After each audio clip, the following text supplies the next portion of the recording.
द्वितीय स्कंद का आरंभ। सत्य या परमात्मा का नाम है। सभी में ईश्वर का दर्शन करे वही सद्गुरु है। अधिकारी शिष्य को सद्गुरु अवश्य मिलता है। पंचशुद्धियाँ मात्र, पितृ, द्रव्य, अन्न और आत्मशुद्धि। प्रथम स्कंद में अधिकार लीला का वर्णन किया था। परीक्षित अधिकारी थे, अतः उनको शुकदेव मुनि जैसे सद्गुरु मिले। परीक्षित में 5 प्रकार की शुद्धियाँ हैं: मातृशुद्धि, पितृशुद्धि, द्रव्य शुद्धि, अन्न शुद्धि और आत्मशुद्धि। सत शिष्य को ही गुरु कृपा मिलती है और ईश्वर दर्शन होते हैं। सद्गुरु तत्व और ईश्वर तत्व एक है। ईश्वर जिस तरह व्यापक है उसी तरह गुरु भी व्यापक है। जिसका कहीं भी अभाव न हो वही व्यापक है। परमात्मा सनातन सद्गुरु भी व्यापक है। व्यापक को खोजने की नहीं किंतु पहचानने की आवश्यकता है। परमात्मा की भांति गुरु भी व्यापक है, किंतु वह अधिकारी को ही मिलते हैं। स्वयं संत बने बिना संत को पहचाना नहीं जा सकता। तुम्हें संत दिखाई नहीं देते क्योंकि तुम संत नहीं हो। जो संत बने उसे संत मिले। संत बनने के लिए व्यवहार को अति शुद्ध करना चाहिए। जब तक मुट्ठी भर चने तक की भी जरूरत है तब तक व्यवहार छूटता नहीं है। जो प्रत्येक व्यवहार को भक्तिमय बनाए वही सच्चा वैष्णव है। सच्चा होने के लिए मन को सुधारने की ज़रूरत है। संत होने के लिए भी मन को सुधारने की ज़रूरत है। मन को बदलने की ज़रूरत है। जो अपने हृदय का परिवर्तन करता है वह संत बनता है। मन शुद्ध होने पर संत मिलता है। संत से मिलने के लिए संत आता है। विलासी को संत नहीं मिलते। गुरुदेव ब्रह्मा है। गुरुदेव नया जन्म देते हैं। नया जन्म देने का अर्थ है कि वे मन को और स्वभाव को सुधारते हैं। गुरुदेव विष्णु है क्योंकि गुरुदेव शिष्य की रक्षा करते हैं। गुरुदेव शिष्य को मोक्ष भी देते हैं। इसी से वे शिवजी के भी स्वरूप हैं। गुरु किए बिना न रहो। तुम लायक होगे तो भगवान की कृपा से सद्गुरु मिलेंगे ही। तुकाराम जी ने अपने अनुभव का वर्णन किया है। कथा वार्ता सुनते हुए प्रभु के नाम से मेरी प्रीति हो गई। मैं भी विट्ठल विट्ठल का सतत जप करने लगा। प्रभु को मुझ पर दया आई। मुझे स्वप्न में मेरे सद्गुरु मिले। मेरे सद्गुरु मुझे रास्ते में मिले। मैं गंगा स्नान करके आ रहा था कि वे रास्ते में मिले। उन्होंने मुझसे कहा कि विट्ठलनाथ की प्रेरणा से मैं तुझे उपदेश देने के लिए आया हूँ। मैंने गुरुदेव से कहा कि मैंने तो भगवान की कोई सेवा नहीं की है। फिर भी गुरुदेव ने मुझ पर कृपा की और रामकृष्ण हरि का मंत्र दिया। गुरु दक्षिणा में उन्होंने पाव भर तूप अर्थात घी मांगा। क्या तुकाराम के गुरु को पाव भर घी भी मिलता नहीं था? तुकाराम की वाणी गूढ़ अर्थ से भरी हुई थी। तूप का अर्थ है तेरापन और मेरापन अर्थात अहम। तू मुझे दे दे। आज से तू भूल जा कि तू पुरुष है। तू अपना पुरुषत्व भूल जा। मेरे गुरुदेव ने मेरापन और तेरापन मुझसे मांग लिए। मुझे आज्ञा दी कि तू अपना अभिमान मुझे दे दे। आज से अहम को मत रखना। तू पुरुष नहीं है और तू स्त्री भी नहीं है। देह के सारे भाव तू मुझे अर्पण कर दे। तू शुद्ध है, ब्रह्म है, ईश्वर का अंश है। जीव का ईश्वर के साथ संबंध सिद्ध कर दिया, जोड़ दिया। जिसकी प्रत्येक क्रिया ज्ञानमय हो वह उत्तम गुरु है। ज्ञानी भक्तों की प्रत्येक क्रिया ज्ञान और बोध रूप होती है। संतों का सब कुछ लौकिक होता है। शुकदेव जी मात्र ब्रह्म ज्ञानी ही नहीं थे, परंतु उनकी दृष्टि भी ब्रह्म दृष्टि थी। शुकदेव जी हरेक को समभाव से, ब्रह्म भाव से देखते थे। जैसी दृष्टि वैसी सृष्टि। जिसकी दृष्टि ब्रह्ममय हो उसे जगत का भास नहीं होता। शुकदेव जी गुरु ही नहीं सद्गुरु भी हैं। शुकदेव जी जैसे ब्रह्म दृष्टि वाले सुलभ नहीं है। वैसे ब्रह्मज्ञानी ब्रह्म ज्ञान की बातें करने वाले तो बहुत हैं, सुलभ हैं। हरे कृष्णा। परीक्षित की स्पर्श दीक्षा। शुकदेव जी जैसे गुरु मिले तो 7 दिवस में तो क्या 7 मिनटों में मुक्ति दिला सकते हैं, किंतु शिष्य परीक्षित जैसा अधिकारी होना चाहिए। गुरु और शिष्य दोनों अधिकारी होने चाहिए। मंत्र दीक्षा अधम है, स्पर्श दीक्षा उत्तम है। ब्रह्म भाव में तल्लीन होकर शुकदेव जी ने परीक्षित के सिर पर वरद हस्त रखा कि तुरंत उनको ब्रह्म का दर्शन हुआ। प्रथम स्कंद में अधिकारी की कथा बताई है। भागवत का श्रोता कैसा होना चाहिए यह बताया गया है। वक्ता कैसा होना चाहिए यह भी बताया है। आगे कथा आएगी कि ध्रुव को मार्ग में नारद जी मिले और प्रचेताओं को शिव जी मिले। अधिकारी शिष्य को सद्गुरु मिलते हैं। परीक्षित के लिए भी सुखदेव जी आए, अन्यथा 1,00,000 आमंत्रण देने पर भी सुखदेव जी को आंखें उठाकर देखने तक की फुर्सत नहीं है, क्योंकि सच्चा ज्ञानी एक क्षण भी परमात्मा के दर्शन किए बगैर नहीं रह सकता। 3 प्रकार के श्रोता वक्ता व्यास जी का क्रम दूसरा है, क्योंकि वे समाज सुधार की दृष्टि से कथा करते हैं। सुखदेव जी दूसरों को सुधारने की नहीं, किंतु अपने अंतकरण को सुखी करने की वृत्ति से करते हैं। सुखदेव जी ने कथा का आरंभ किया, किंतु मंगलाचरण नहीं किया, कारण देहभान बिल्कुल नहीं था। 3 अध्यायों के बाद सुखदेव जी ने मंगलाचरण किया। भागवत में 3 मंगलाचरण है, प्रथम व्यास जी का, दूसरा सुखदेव जी का और अंत में तीसरा सूत जी का। यौवन में मंगलाचरण की बहुत ज़रूरत है, इसलिए ही सुखदेव जी का मंगलाचरण 12 श्लोकों का है और अन्य सभी का 1-1 श्लोक का है। उत्तम वक्ता कौन है? जो संपूर्णतः वैराग्यमय हो, वह उत्तम वक्ता है। संसार के किसी भी विषय में मन ना जाए, वह वैराग्य है। संसार के विषयों को देखते हुए भी जिसका मन उसमें नहीं रमता, उसने ही सच्चा वैराग्य सिद्ध किया है। बिना वैराग्य की दृढ़ता नहीं आती। वैराग्य से ज्ञान शोभित होता है। ज्ञान, भक्ति, वैराग्य परिपूर्ण होने पर मनुष्य ब्रह्ममय बनता है। सुखदेव जी में पूर्णतः ज्ञान, भक्ति और वैराग्य थे। ज्ञानी का हृदय कृष्ण प्रेम में न पिघले तो वह ज्ञान किस काम का? हरे कृष्ण। परीक्षित का सुखदेव जी से प्रश्न, समीप मृत्यु मनुष्य को क्या करना चाहिए? परीक्षित राजा सुखदेव जी से पूछते हैं, जिसकी मृत्यु समीप हो उसका कर्तव्य क्या है, उसे क्या करना चाहिए और क्या नहीं करना चाहिए? मनुष्य मात्र का कर्तव्य क्या है? सुखदेव जी ने कहा, राजन, तूने अच्छा प्रश्न किया। सुन, अंतकाल में वात, पित्त और कफ से त्रिदोष होता है। मृत्यु की वेदना भयंकर होती है। जन्म मरण के दुखों का विचार करेंगे तो पाप नहीं होगा। सो मृत्यु से डरते रहो, उसको स्मरण रखो। सोचो कि मैंने मृत्यु के स्वागत की तैयारी की है या नहीं। ऐसा चिंतन करने से वैराग्य आता है। जन्म, मृत्यु, जरा, व्याधि के दुखों का बार बार विचार करो तो वैराग्य उत्पन्न होगा और पाप छूटेंगे, वरना पाप के संस्कार जल्दी नहीं छूटते। सोचे समझे बिना विवेक वैराग्य उत्पन्न नहीं हो सकता। काल को सिर पर रखकर हमेशा ईश्वर का चिंतन करो। काल को याद रखोगे तो पाप वृत्ति का उद्भव नहीं होगा। भजन के लिए अनुकूल समय की प्रतीक्षा न करो। कोई भी क्षण भजन के लिए अनुकूल है। कोई तकलीफ न रहने पर मैं भजन करूँगा, ऐसा मानना अज्ञान है। एक मनुष्य स्नान करने के लिए समुद्र के किनारे पर आया, किंतु स्नान करने के बजाय वह वहाँ बैठा ही रहा। लोगों ने उससे पूछा कि क्यों इस तरह बैठा हुआ है, स्नान कब करेगा? उस मनुष्य ने कहा कि समुद्र में एक के बाद एक तरंगें उठ रही हैं, तरंगों के बंद होने पर स्नान करूँगा। क्या समुद्र की मौजें कभी रुकती हैं? मौजें कब रुकेंगी और कब स्नान होगा? संसार भी एक समुद्र है, उसमें असुविधा रूपी तरंगें आती ही रहेंगी।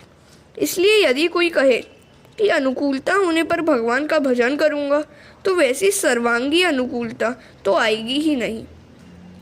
जिस तरह वह मनुष्य स्नान नहीं कर सका, उसी तरह ऐसे मनुष्य ईश्वर भजन किए बिना ही रह जाते हैं। जीवन में चाहे मुश्किलें आए, किंतु इस लक्ष्य को मत भूलना कि मुझे परमात्मा से मिलना है, प्रभु से मुझे एक होना है। लोभी जिस तरह पैसों पर लक्ष्य रखता है, उसी तरह महापुरुष परमेश्वर पर लक्ष्य रखते हैं।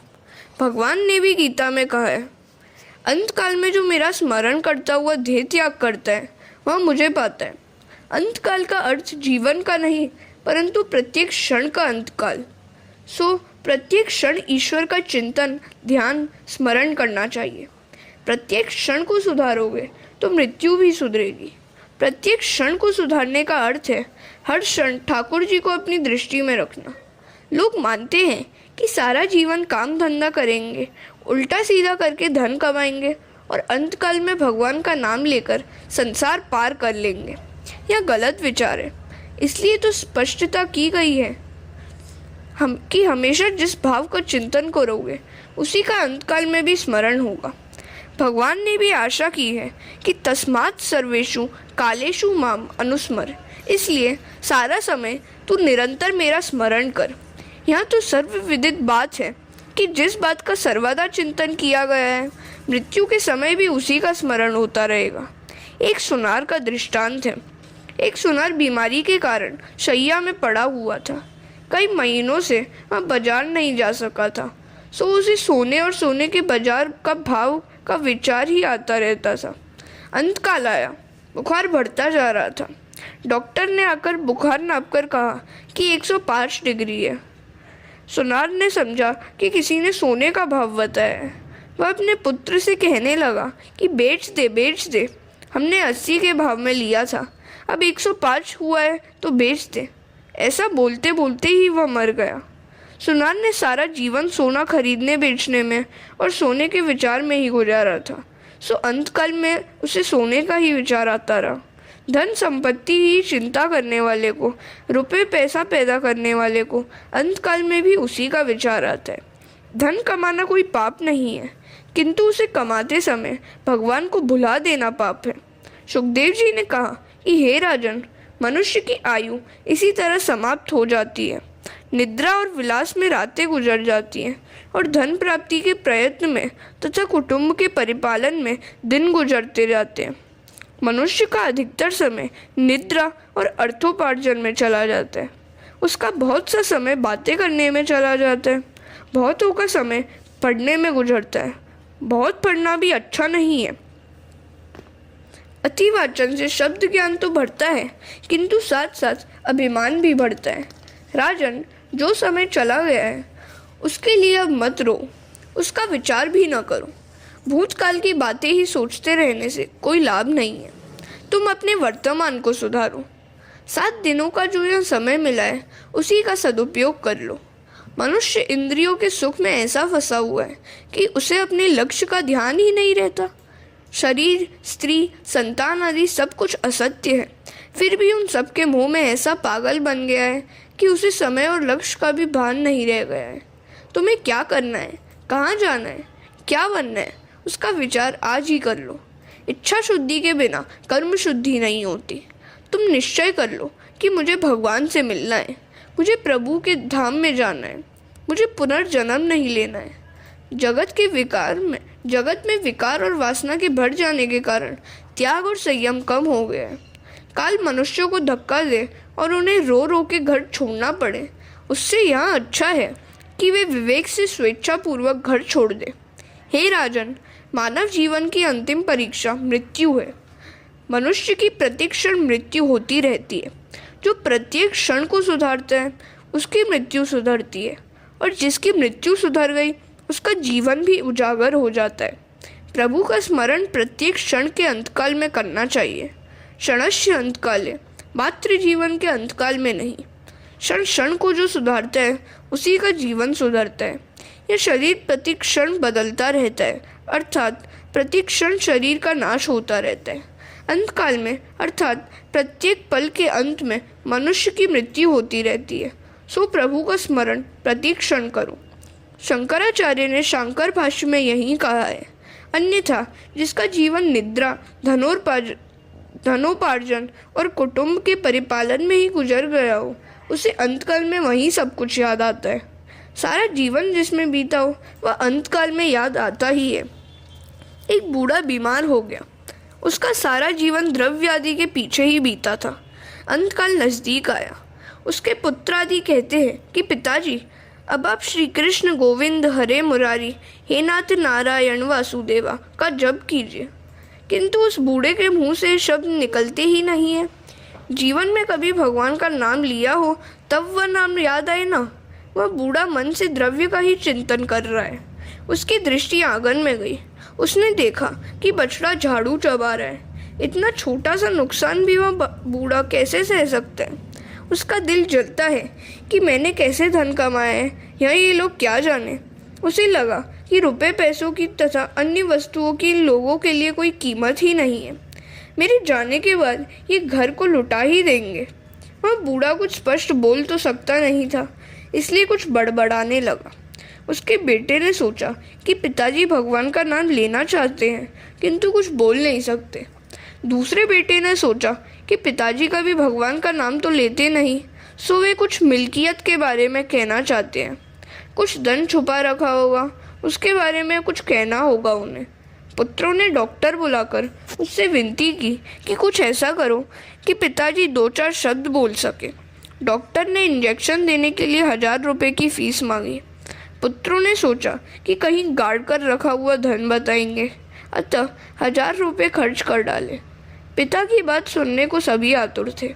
दवाई ने अपना काम किया, कुछ शक्ति मिली तो वह बूढ़ा बोला, सब मेरी ओर क्या देख रहे हो, वहाँ देखो, वह बछड़ा कब से झाड़ू खा रहा है। और इस तरह बछड़ा झाड़ू झाड़ू बछड़ा करते हुए बूढ़े ने देह त्याग दिया। आप देखें, ध्यान रखें कि कहीं आपकी भी ऐसी दशा न हो। यह बात हंसने के लिए नहीं, सावधान करने के लिए कही है। लक्ष्मी जी अकेली आती है तो रुलाती है, किंतु साथ में ठाकुर जी भी आवे तो सुखी करती है। हरे कृष्ण। लोग कहते हैं कि आने वाले काल की खबर कैसे हो सकती है, किंतु वह तो पहले से ही सावधान करके आता है। काल सभी को सावधान करता है, किंतु लोग मानते ही नहीं हैं। काल आगमन के पहले पत्र लिखता है, किंतु काल का पत्र पढ़ना कोई नहीं जानता। बाल श्वेत होने लग जाए तो मानो कि काल की नोटिस आ गई है। दांत गिरने लगे तो मानो कि काल की नोटिस आ पहुंची है और सावधान बनो। दांत गिर जाते हैं तो लोग नकली दांत लगवाते हैं। दांत गिरने लग जाएं तो समझ लेना चाहिए कि अब तो दूध भात खाकर प्रभु भजन करने का समय आ गया है। लेकिन लोग नकली दांत बनवाकर इसलिए लगवाते हैं कि पापड़ खाने का मजा आएगा। ऐसा कहाँ तक चलेगा? खाने से शांति तो मिलती ही नहीं, इसके विपरीत वासना और अधिक भड़कती ही है। मृत्यु की कई निशानियां बताई गई हैं। अरुंधति का तारा न दिखाई दे तो मानना चाहिए कि 1 वर्ष में मृत्यु होगी। स्वप्न में कीचड़ में शरीर धंसता हुआ दिखे तो मानो कि 9 माह में मृत्यु होगी। स्वप्न में कुमार के हाथी अर्थात गधे पर सवारी करने का दृश्य दिखाई दे तो मानो कि 6 मास में मृत्यु होगी। कान में उंगली डालने के बाद अंतर्ध्वनि न सुनाई दे तो समझो कि 8 दिनों में मृत्यु हो जाएगी। मृत्यु के लक्षण जानकर भयभीत मत होना। सावधान होने के लिए ही यह लक्षण बताए गए हैं। सावधान होने के लिए ही यह भागवत की कथा है। भागवत की कथा सुनकर परीक्षित कृतार्थ हुए। मरण को सुधारने के लिए भागवत शास्त्र है। जीवन को जो सुधारता है उसी का मरण सुधरता है। राजन, मरण को सुधारना हो तो प्रत्येक क्षण को सुधारो। रोज सोचो, विचारो, मन को बार बार समझाओ कि ईश्वर के बिना मेरा कोई नहीं है। इस शरीर को भी एक दिन मुझे छोड़ना पड़ेगा, अतः यह भी मेरा नहीं है। जब शरीर भी मेरा नहीं है तो मेरा है ही कौन? क्योंकि सभी संबंध शरीर के कारण ही उत्पन्न हुए। भावना करो कि न तो मैं किसी का हूँ और न कोई मेरा है। इस तरह ममता को हटाओ। संग्रह से ममता बढ़ती है, इसलिए अपरिग्रही बनो। तृप्ति भोग में नहीं, त्याग में है। ममता सिद्ध करने के लिए सबसे ममता रखो। व्यक्तिगत ममता दूर करो। प्रत्येक मनुष्य को चाहिए कि वह प्रत्येक क्षण सर्वात्मा सर्वशक्तिमान भगवान श्री कृष्ण की लीला का ही श्रवण, कीर्तन और मनन करे। इंद्रियों को भोग से नहीं, प्रभु स्मरण से, प्रभु सेवा से ही शांति मिलती है। दुख का कारण देह ही है। दुख भोगने के लिए ही तो देह मिली है ना। पाप ही न किए होते तो यह देह और यह जन्म क्यों मिले होते। रामदास स्वामी ने दासबोध में लिखा है, देह धारण करना ही पाप है। मनुष्य हर तरह से सुखी नहीं हो सकता। हे राजन, मानव शरीर सुख के उपभोग के लिए नहीं मिला है। मानव शरीर तो भजन करके भगवान को प्राप्त करने के लिए ही मिला है। इंद्रिय सुख सभी प्राणियों को एक सा ही मिलता है। शरीर संग से जो सुख स्त्री पुरुष को मिलता है, वही सुख कुत्ते को भी कुतिया के संग मिलता है। अतः मनुष्य जीवन पाकर प्रभु स्मरण में लीन रहो। तुम जीवन को कुछ ऐसे सांचे में डालो कि मृत्यु के क्षण में भगवान की ही याद आए।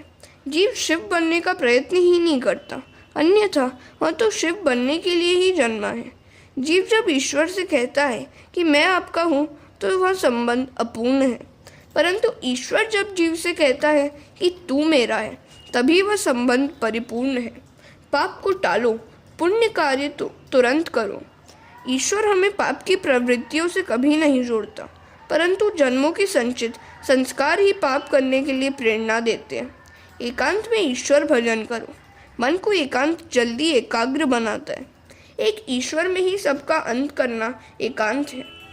ईश्वर एक और अद्वितीय है। मन को एकाग्र करने के लिए एकांत में रहने की ज़रूरत है। गृहस्थ घर में संभाव नहीं रख सकता, वहाँ फिर चाहे गीता का पाठ ही क्यों न करें। समत्वम योग उच्यते। गृहस्थ आश्रम के व्यवहार विषमता से भरे हुए हैं, वहाँ समता नहीं रखी जा सकती। गृहस्थ के घर में भोग के परमाणु भरे हुए होने के कारण घर में परमात्मा का सतत ध्यान करना कठिन है। भागवत में सुखदेव जी ने स्पष्ट कहा है कि जिसकी मृत्यु समीप आ गई हो वह घर छोड़ दे। गृहात् प्रव्रजतो धीरः। धैर्य सहित घर छोड़ो। पवित्र तीर्थ के जल में स्नान करो और पवित्र एकांत स्थल में आसन जमाकर बैठ जाओ। मन में प्रणव का जप करो। प्राणायाम से प्राणवायु को वश में करो। मन को अन्य विचारों से रोककर भगवान के मंगलमय रूप से जोड़ दो। मीराबाई ने एकांत में गिरधर के आगे नाचना तय किया था। उसकी टेक थी, मैं गिरधर के आगे नाचूंगी, तभी उसकी भक्ति सिद्ध हुई। एकांत में बैठकर पहले प्राणायाम करो। मन का प्राण से संबंध है, प्राण से मन भी स्थिर होता है। प्राणायाम के 3 भेद होते हैं। प्रथम पूरक प्राणायाम करना होता है। दाहिनी नासिका द्वारा बाहर की हवा अंदर खींचो। यह सब योग की प्रक्रियाएं हैं। महाप्रभु जी ने सुबोधिनी में कहा है कि योग को भी भक्ति का सहकार चाहिए। योग को जो भक्ति का साथ न मिले तो वह रोगी बन जाता है। बिना भक्ति का योग रोग उत्पन्न करता है। बिना भक्ति किए योग साधक नहीं होता। इतना ही नहीं, वह कभी कभी बाधक भी हो जाता है।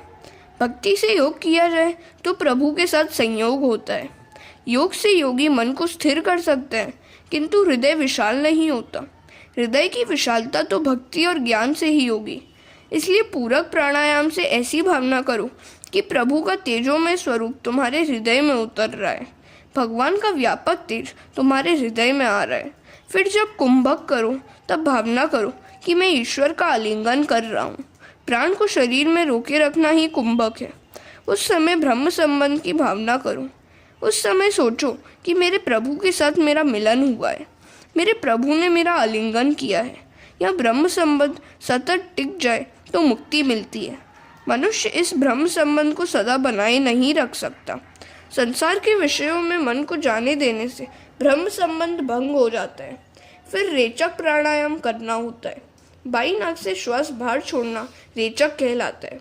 उस समय ऐसी भावना करो कि मैं प्रभु के साथ एक हो गया हूँ, मैं भगवान से एक रूप हो गया हूँ, भगवान का बन गया हूँ। इसलिए मेरे पाप बाहर निकल रहे हैं, वासना बाहर निकल रही है, मेरे मन के सारे विकार बाहर आ रहे हैं और अब मैं शुद्ध हो रहा हूँ। जब तक कुछ ना कुछ लौकिक व्यवहार भी करना है तब तक मन स्थिर नहीं हो सकता। बाहर का संसार तो भजन में कीर्तन में विक्षेप नहीं करता, किंतु मन का संसार अवश्य विक्षेप करता है। ब्राह्मण संध्या में अघमर्षण करता है।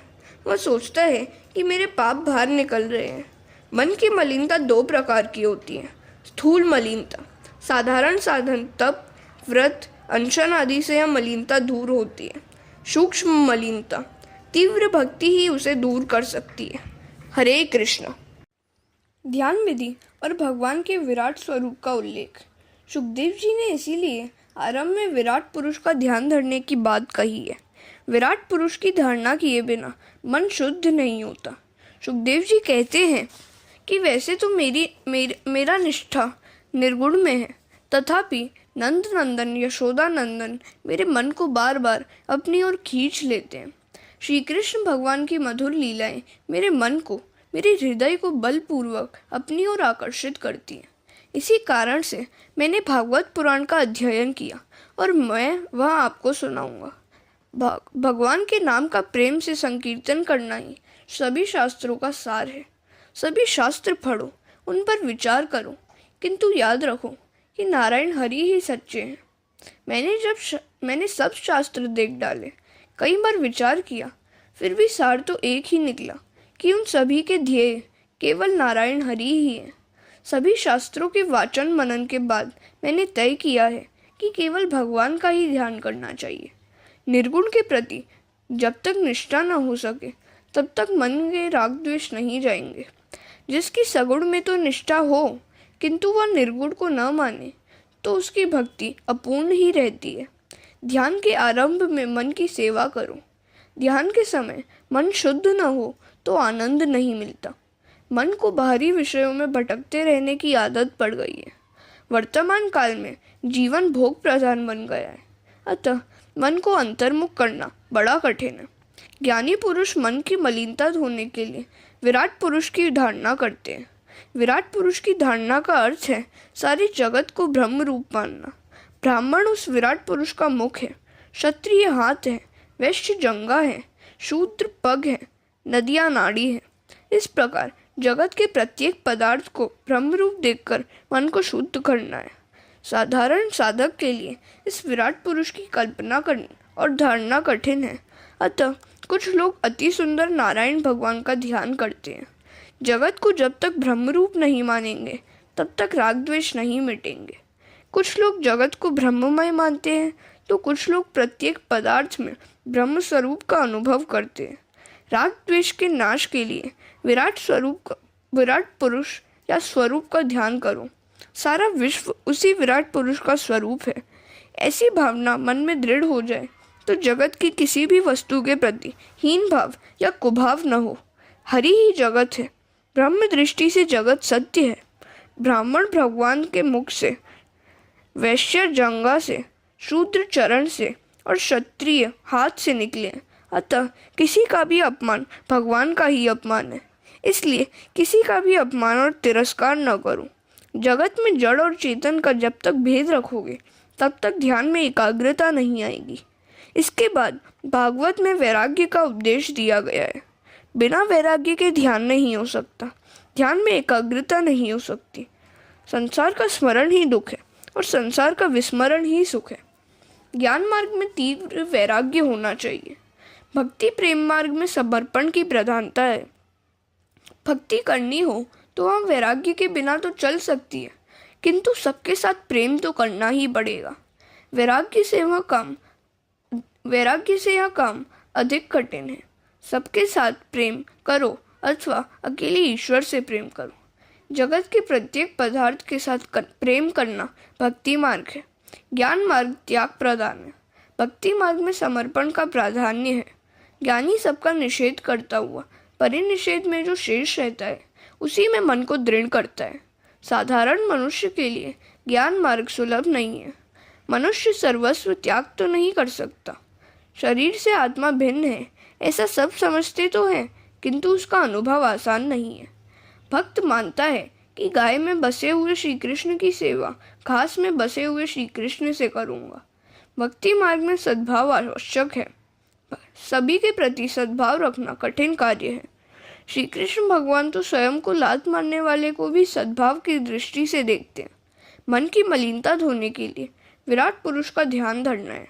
विराट पुरुष के ध्यान करने का अर्थ है इस जगत में जो कुछ दिख रहा हो उसमें परमात्मा का वास है ऐसा समझकर व्यवहार करना।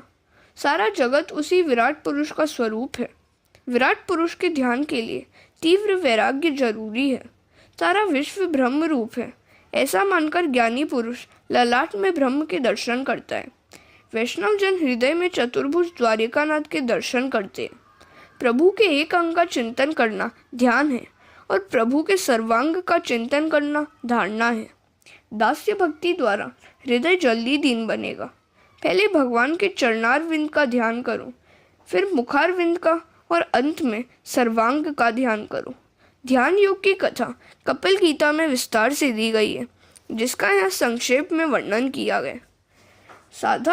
साधक सावधान होकर ध्यान करेगा तो उसकी समझ में यह बात आ जाएगी कि माया की शक्ति भ्रांतिमय ही है। ईश्वर का चिंतन न हो सके तो भी कोई बात नहीं, किंतु संसार का चिंतन तो कभी भी नहीं करना चाहिए। ईश्वर का ध्यान चाहे न हो सके, किंतु संसार का ध्यान छोड़ने की आदत डालनी चाहिए। ध्यान के बिना ईश्वर का साक्षात्कार नहीं हो सकता। जिस तरह रुपये पैसों का ध्यान करते हो उसी तरह परमात्मा का ध्यान करो। आरंभावस्था में आंखों के सामने अंधकार सा छा जाएगा, किंतु धैर्य से योग धारणा करके मन को वश में करो। बुद्धि द्वारा प्रभु के सर्वांगों की धारणा करो। जो जो बुद्धि स्थिर होती जाएगी, त्यों त्यों मन भी स्थिर होने लगेगा। धारणा स्थिर होने पर ध्यान में प्रभु का मंगलमय स्वरूप दिखता है और भक्ति योग की प्राप्ति होती है।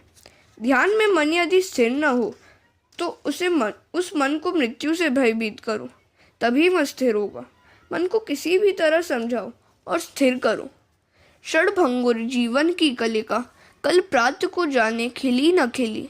मलयाचल की शुचि शीतल मंद, सुगंध समीर चली न चली। कलिकाल कुठार लिए फिरता तन नम्र है, चोट झिली न झिली। रट ले हरि नाम हरि रसना, फिर अंत समय में हिली न हिली। ज्ञानदेव ने मन को गुरु बनाया है। मन का सच्चा गुरु आत्मा है। एकनाथ महाराज के पास एक वैष्णव आया। उसने महाराज से पूछा कि आप मन ईश्वर में सदा सर्वदा श्री कृष्ण में कैसे स्थिर रखते हैं। मेरा मन तो आधा घंटा भी प्रभु में स्थिर नहीं रह सकता। मन को स्थिर करने का कोई उपाय बताएं। एकनाथ ने सोचा कि उपदेश क्रियात्मक होना चाहिए। उन्होंने कहा कि जाने दे इस बात को अभी। मुझे लगता है कि तेरी मृत्यु समीप आ रही है। मृत्यु के पहले वैर और वासना का त्याग करना चाहिए। वैर और वासना मृत्यु को बिगाड़ती है। 7 दिनों के बाद फिर मेरे पास आना। मृत्यु का नाम सुनते ही उस वैष्णव के तो मानो होश ही उड़ गए। वह घर लौटा। धन संपत्ति आदि सब कुछ पुत्र के हाथों में सौंप दिया। उसने सबसे क्षमा याचना की और वह ईश्वर का ध्यान करने लगा।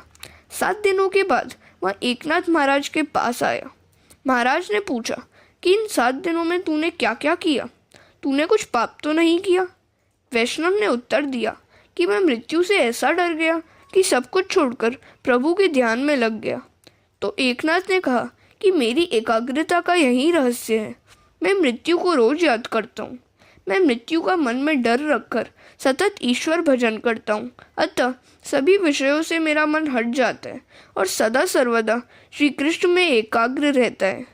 परमात्मा में मन तन्मय न हो सके तो कोई बात नहीं, किंतु संसार के साथ कभी तन्मय न बनो। हरे कृष्ण।